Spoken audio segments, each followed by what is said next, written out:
what's up? This is Kayser here at E3 2016. I'm joined now by Mike, who's the design director at Survios, and we were talking about raw data. Mike, thanks for joining us. Tell us all about raw data's presence here at the show. Absolutely. So we're really excited to be here to show off all the awesome work the team's been doing on raw data.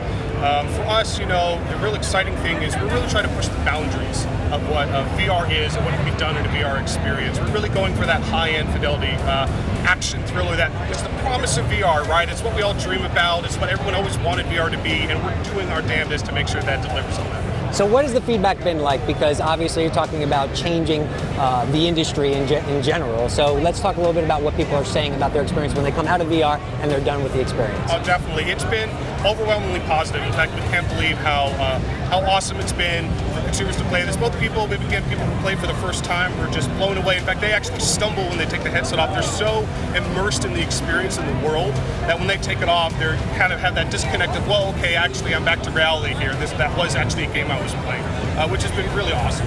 So as design director, I imagine it's been a challenge to iterate on the game to make sure that it actually delivers the sense and the feeling that you wanted to. What have been some of the challenges that you've encountered along the way, and how have you solved them? Sure. Well, of course, there's all sorts of challenges, but that actually is what's really fun about this project. I mean, games have been around for a long time, but it's so awesome to be working on something that is so new in so many different ways, and it's finding new ways to communicate feedback and information to the player and the way they handle the environment and the controls like they never have before. When you have this perfect one-to-one controls of your hand, you truly are embodying this character, and it's really new learning how do I press these buttons. I have two hands. How do they interact different? How can I pick things up? Getting people, telling them, hey, walk forward, touch that. That takes them a while to understand that they can actually do that. Yes, absolutely. Now, let's talk a little bit about Unreal Engine and how it has helped you bring your vision for the game to life. Definitely. Unreal Engine has been fantastic. We were using other engines in the past, but as a studio, we decided to go with the Unreal going forward. We've been really happy with it. The biggest thing for us is, the frame rate, the performance, the tools are all there. So what we're doing as a studio is we're focusing on figuring out how to make VR an awesome experience, because just everything just works so well right out of the box. Yeah, and I think, with Unreal empowering that, it's essential in the world of VR that you have a level of graphic fidelity that doesn't make people sick. The frame rate has to be locked in. What are the things technically that Unreal is allowing you to do to make this experience be what it could and should be? Absolutely. Well, like you just said, the frame rate is critical.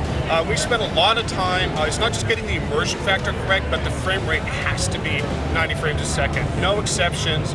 Never can break that rule, so that has been a huge help. That we had performance issues before on past engines and past experiences, but using Unreal, it's actually helped a lot with getting that frame rate up and allowing us to focus on more of the gameplay. Excellent. All right, so tell us a little bit about where raw data is at in development, when people can actually get their hands on it, and where they can go to learn more information about it. What's coming out is our pre-alpha is what I would call it, but the early access, like I said, is coming out July 14th. Just a matter of weeks here, and there's going to be a massive jump between what people have seen thus far and the next build.